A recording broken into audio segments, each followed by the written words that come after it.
人生ဆိုတာကဘဝလူဘဝလို့ပြောတာတဲ့幸せな人生を送る人生を送るဆိုလို့ရှိရင်ဘဝကိုဖြတ်တန်းနေဆိုပြီးတော့တွေ့လိုက်တော့နေနော်အဲဆိုတော့幸せな人生を送るပြောစရာကောင်းတဲ့ဘဝကိုဖြတ်တန်းနေ人生ဘဝခဲခံအတွေ့အကြုံနှစ်ခုပေါင်းတော့人生ခဲခံဆိုလို့ရှိရင်ဘဝအတွေ့အကြုံ人生経験が豊富な人の話は面白いဒီဘဝအတွေ့အကြုံပေါ်ကျွယ်ဝတဲ့လူတွေရဲ့စကားက面白いစိတ်ဝင်စားဖို့ကောင်းတယ်人生経験が豊富な人の話は面白いဘဝအတွေ့အကြုံပေါ်ကျွယ်ဝတဲ့လူရဲ့စကားကစိတ်ဝင်စားဖို့ကောင်းတယ်人生を送るဘဝကိုဖြတ်တန်းနေတွေ့လိုက်တော့နော်အပေါ်မှာပြောထားတာလည်းပဲ人生を送るဘဝကိုဖြတ်တန်းနေဆိုတဲ့အဓိပ္ပာယ်人生経験人生ဆိုတာဘဝ経験ဆိုတာကအတွေ့အကြုံနှစ်ခုပေါင်းတော့人生経験ဘဝအတွေ့အကြုံ人生ကဘဝခံဆိုတာကအမည်人生ခံဆိုတော့ဘဝအမည်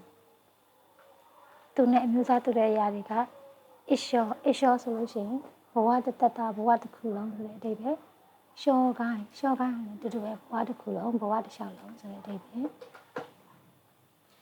နိုင်ငံဆိုတာကလူသားနိုင်ငံကလူသားနိုင်ငံကမင်းနာပြောသူတဲ့အားလို့နိုင်ငံလူသားတွေကမင်းနာအားလုံးပြောသူတဲ့အားလို့ဆိုတော့တန်းတူညီများရှိပါတယ်နိုင်ငံကမင်းနာပြောသူတဲ့အားလို့လူသားတွေအားလုံးတန်းတူညီများရှိပါတယ်この殺人に人間らしい心はないのだろうか人間らしいဆိုတာကလူသားဆန္ဒဆိုတဲ့အဓိပ္ပာယ်ရတယ်အဲဆိုတော့殺人ဆိုတာကတရားခံပြောတာနော်လူသက်တရားခံこの殺人に人間らしい心はないのだろうか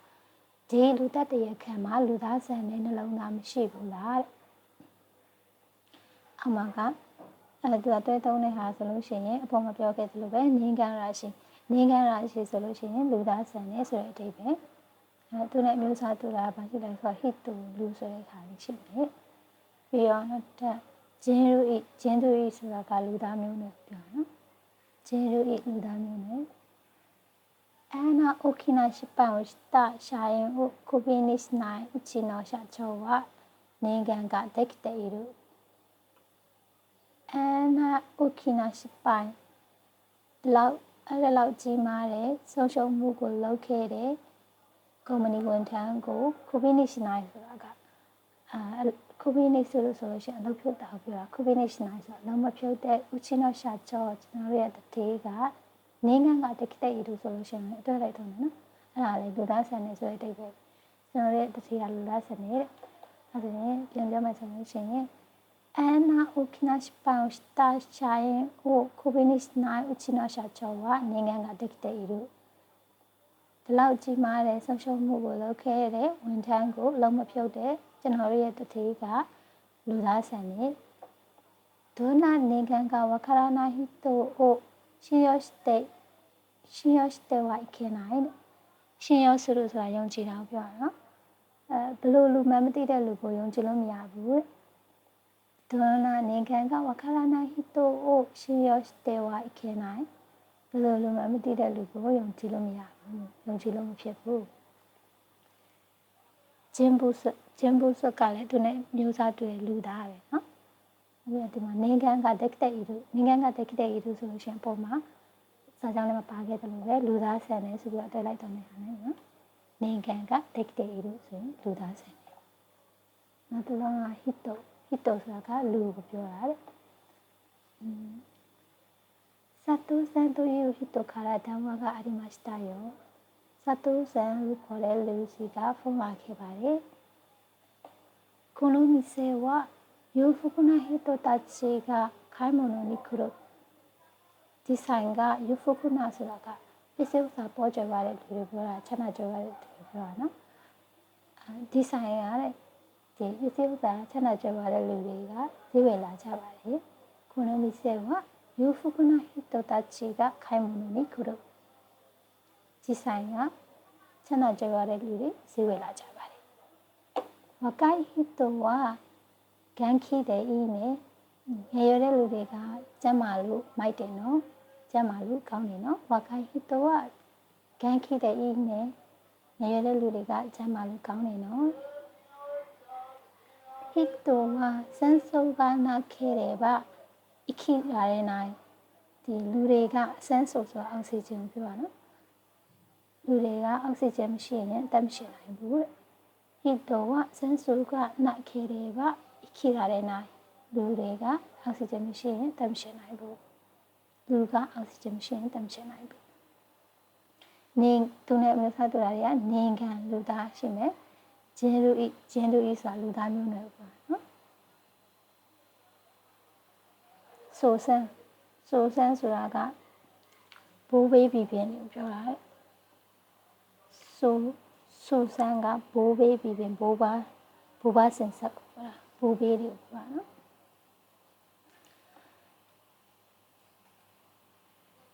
ဂျေလူဤのဆိုဆန်းはアフリカで発生したと考えられているတဲ့ဒီဂျင်းလူဤဆိုတဲ့လူသားမျိုးနွယ်တွေရဲ့ဆိုဆန်းဘိုးဘေးတွေကတဲ့အာဖရိကတဲ့အာဖရိကမှာ Hessesta ဆို Hesse ဆိုလို့ဆိုတာစတင်ဖြစ်သွားတာပေါက်ဖွာလာတာလို့ပြောတာနော်စတင်ပေါက်ဖွာလာတယ်လို့တဲ့တွေးကြပါတယ်ဂျေလူဤのဆိုဆန်းはアフリカで発生したと考えられているဒီလူသားမျိုးနွယ်တွေရဲ့ဘိုးဘေးတွေကအာဖရိကမှာပေါက်ဖွာလာတယ်လို့တွေးထားကြပါတယ်うちの祖先は無事だったらしいဒီကျွန်တော်တို့ရဲ့ဘိုးဘေးတွေကဆာမူရိုင်းတွေဖြစ်ခဲ့ပုံပဲဘူဂျစ်ဆာမူရိုင်းပေါ့နော်ဘူဂျစ်ဆန်းဆူဆိုတာကဘူဘေးပြည်ပြန်ပြောတာရှီစွန်းဆိုတာတားစင်မျိုးဆက်ပြောတာရှီစွန်းတားစင်မျိုးဆက်ရှင်ဆက်ခိဆိုတာကဆွေမျိုးကိုပြောတာうちの親戚はみんな近くに住んでいるကျွန်တော်တို့ရဲ့ရှင်ဆက်ခိဆွေမျိုးတွေကမင်းနာအားလုံး近くに住んでいるနီးနားလေးမှာနေထိုင်ကြပါတယ်うちの親戚はみんな近くに住んでいるကျွန်တော်တို့ရဲ့ဆွေမျိုးသားချင်းတွေကနီးနားမှာနေထိုင်ကြပါတယ်彼女は私の遠い親戚にあたるသူမကကျွန်တော်နဲ့ဆွေမျိုးဝေးတယ်လို့ပြောနော်သူရှင်ဆက်ခိဆိုရင်ဆွေမျိုးဝေးပါတယ်အဲဆိုရင်ဒီမှာတွဲလိုက်တဲ့တုံးလားဆိုရင်အပေါ်မှာစာကြောင်းတွေပါခဲ့လို့ပဲသူရှင်ဆက်ခိဆိုလို့ရှိရင်ဆွေမျိုးဝေးတယ်လို့ရှင်းလို့ရလဲဆွေမျိုးကိုပြောရနော်ရှင်းစုခုကကြတော့ဆွေမျိုးသားချင်းပြောတာတဲ့ဖူကလည်းမရတဲ့小林さん夫婦はいつも仲がいいဆိုတာကတင့်မြတ်တယ်လို့ပြောချင်တယ်နော်小林さんလင်မယားကအမြဲတမ်းတင့်မြတ်ကြပါတယ်小林さん夫婦はいつも仲がいい小林さんလင်မယားကအမြဲတမ်းတင့်မြတ်ကြပါတယ်二人は結婚して夫婦になったဒီအဲ့လူနှစ်ယောက်ကလက်ထပ်ပြီးတော့လင်မယားဖြစ်လာခဲ့ကြပါတယ်။ဖူတာရီဝခကွန်စတေဖူဖူနီနတ်တာနှစ်ယောက်ကလက်ထပ်ပြီးလင်မယားဖြစ်လာခဲ့ကြပါတယ်။ဒီမှာတွေ့သုံးလို့ရတဲ့ဟာတွေဆိုလို့ရှိရင်ဖူဖူနီနာတို့ဆိုရင်လင်မယားဖြစ်လာတယ်။အိုနီယာဟီနိုဖူဖူဆိုတာအိုနီယာဟီဆိုတာလိုက်ဖက်နေတာဖူဖူကလင်မယားအဲ့ဒါလိုက်ဖက်နေတဲ့လင်မယားဖူဖူဟာလင်မယားအားရအချစ်ဆိုတော့လင်မယားအချစ်ဖူအားရလင်မယားအချစ်နာကာဆက်ဆံရေးဟိုကလင်မယားဆိုတော့ဖူနာကာဆိုတော့လင်မယားဆက်ဆံရေးဖူကန်ကဆိုတော့လင်မယားရံပွဲလင်မယားရံဖြစ်ခြင်းသူနဲ့ဖူ ဖူဆိုင်ဆိုတာကလည်းလင်မယားကိုပဲပြောတာဖူချင်းဆိုတာကျတော့အရွယ်ရောက်ပြီးသားအမျိုးသားနဲ့အမျိုးသမီးပဲချော့နန်းဆိုတာကဒါအကြီးဆုံးကိုပြောတာတဲ့နိဝန်းတေဝချော့နန်းကဒိုင်းချင်းနေစားတဲ့သူခေကိုကအတ္တဂျပန်မှာကတဲ့ချော့နန်းဒါအကြီးဆုံးကဒိုင်းချင်းနေစားတဲ့သူဆိုတာကအလေးပေးခံရတယ်အရေးပေးခံရတယ်တဲ့နော်ဦးစားပေးခံရခေကိုဆိုတာကအလားလို့ပြောတာဂျပန်မှာဒါအကြီးဆုံးကအလေးပေးခံရတဲ့အလားရှိခဲ့ပါတယ်နိဝန်းတေဝချောနန်းကဒိုင်းချင်းနေစားတဲ့သူခေကိုကအတ္တဂျပန်မှာကဒါအကြီးဆုံးကအလေးပေးခံရတဲ့အလားရှိခဲ့ပါတယ်ဂျိနန်ဆိုတာကဒုတိယမြောက်သားကိုပြောတာဇန်နန်ဆိုတာကတတိယမြောက်သားချောဆိုတာကသမီးကြီးဆုံးကိုပြောတာကြီးကျော်ဒုတိယမြောက်သမီးကိုပြောတာဆန်းကျော်တတိယမြောက်သမီးဆွဲကူကအငယ်ဆုံးကလေးပြောတာနော်နောက်တစ်လောင်းကရှုချင်းဆိုတာကဆိုင်ရှင်လို့လည်းပြောလို့ရတယ်မာစတာလို့လည်းပြောလို့ရတယ်ခင်မွန်းလို့လည်းပြောရပါတော့တခင်လို့လည်းပြောတယ်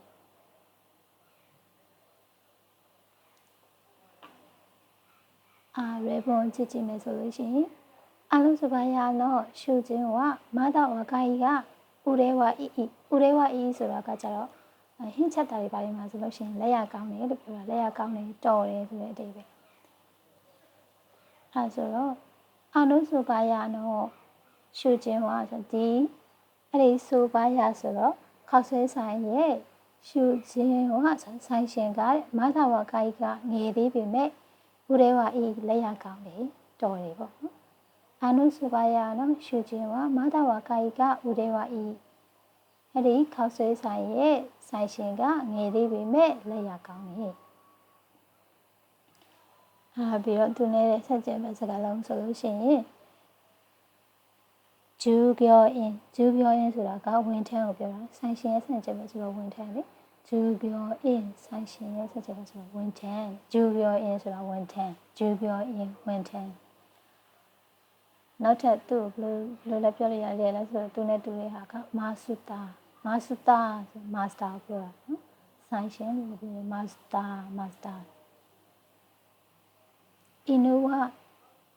အင်းဝရှုခြင်းနိ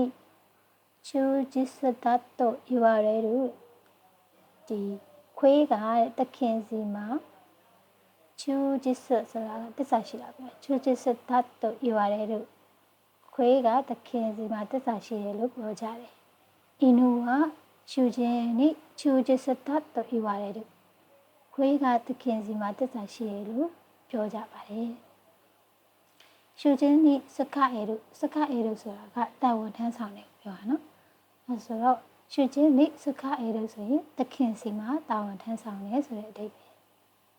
ဆိုင်ရှင်စီမှာတာဝန်ထမ်းဆောင်တယ်